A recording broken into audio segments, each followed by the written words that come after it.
Okay. Kahit tulog yung bata, pwede mong i-cup feed pag marunong na yung baby, no? Bote nga. Binubote nyo nga tulog eh. Diba? Sa cup feeding pwede din. Pag small baby, maganda to. Ganitong position, hawak mo siya sa batok, nandito siya nakaupo sa'yo. Pero kasi kung malaki na, malikot na, diba? Magwawala na yan. So, pwedeng matapon yung hawak ng milk. So, ang gawin mo, mas better, i-cradle hold mo siya. Cradle hold, ito. Ulitin ko ba, Derek? Okay lang, okay lang. Okay lang. Okay, sige. Sa training, ginaganyan mo ako eh. Okay. I-cradle hold mo, yung isang kamay niya nandito sa likod. Yan, para kang magpapasuso. Tapos itong isang kamay niya, hawakan mo to. Yan, so wala siyang kawala. Kung malikot yung paa, di ganyanin nyo. Hindi, joke lang. Yan. Joke lang yun, joke lang. Okay. Tapos, sabi, Uulit ka na naman yung director mo. Okay lang. okay. Tapos ang cup, hinahawakan ang cup, hindi dito sa bibig ha. Dito yan sa, sa puwetan. Kasi pag dito, yan. So dito kayo humawak, okay?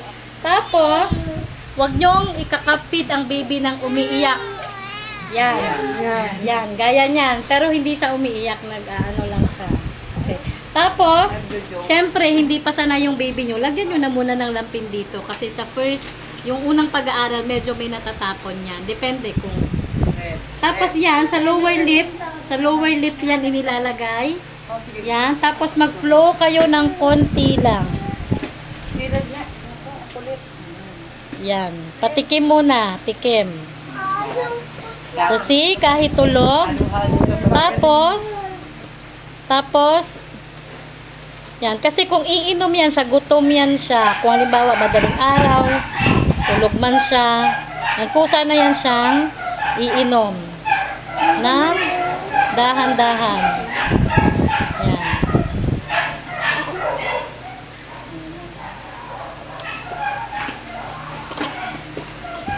Tapos, hayaan nyo yung baby na minsan gumagalaw. Normal naman yan. Yan.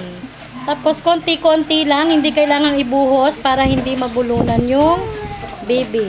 So, see, nakita nyo kahit tulog, umiinom siya. Pwede yun. Kung sa bote ginagawa nyo, sa cup, pwede din yun. Okay? Konti-konti lang. Tapos, hayaan nyo siya mismo. Pero yung milk, nandyan sa bibig niya. Yan, nasa bungad lang. Tapos, minsan may mga baby na mahirap painumin, yung parang para silang nalulunod.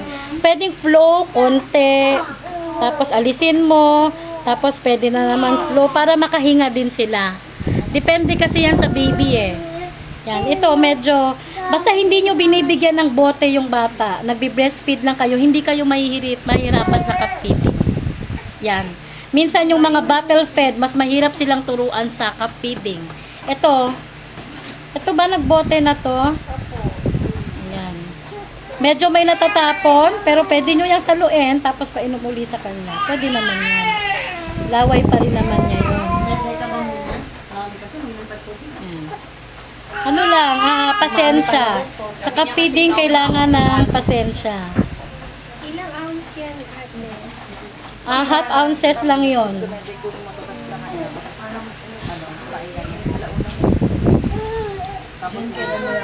Pwede nyong gawin to na pwede nyong sinasalo yung milk. Yan, niluluwa niya. Pwede nyong saluin yan. Tapos painom. Hanggang sa unti-unti matuto siya.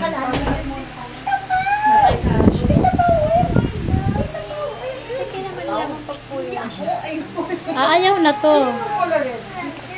Hanggat umiinom siya, sige. Hanggat meron. Pero yung 1 to 1.5 ounces per hour na rule, enough yun sa kahit anong edad ng baby. Yan. So, yan. So, see?